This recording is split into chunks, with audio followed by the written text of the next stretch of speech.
Le secrétaire d'État américain poursuit son déplacement en Afrique, 5 pays en une semaine. Il s'agit d'apporter un peu de douceur après les déclarations outrancières de Donald Trump. Rex Tillerson est actuellement en Éthiopie. Nafissa Chahai. La visite de Rex Tillerson en Afrique est la première marque d'intérêt de l'équipe de Trump à l'égard du continent.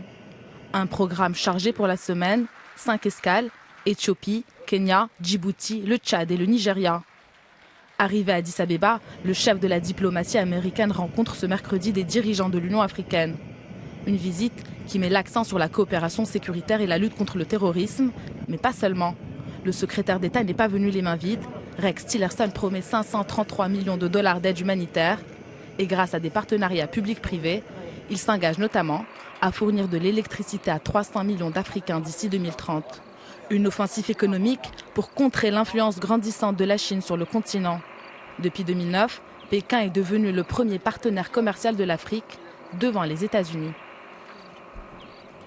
Les États-Unis poursuivent le développement d'une croissance durable qui renforce les institutions, la primauté du droit et ainsi la capacité des pays africains à être autonomes.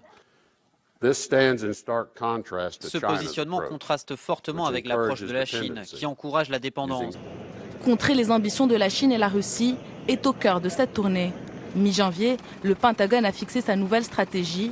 Washington mise désormais sur la compétition entre puissances pour assurer sa sécurité nationale et non plus uniquement sur la lutte contre le terrorisme. Rex Tillerson sera ensuite à Djibouti où se trouve la seule base militaire américaine de la région. C'est d'ailleurs ici, dans ce pays, que les Chinois ont choisi l'an dernier d'installer leur première base militaire à l'étranger. Mais pour Rex Tillerson, l'opération Séduction en Afrique se déroule dans un contexte tendu. Le travel ban voulu par le président américain interdit l'accès aux États-Unis aux ressortissants de 7 pays, dont le Tchad, où se rend Rex Tillerson.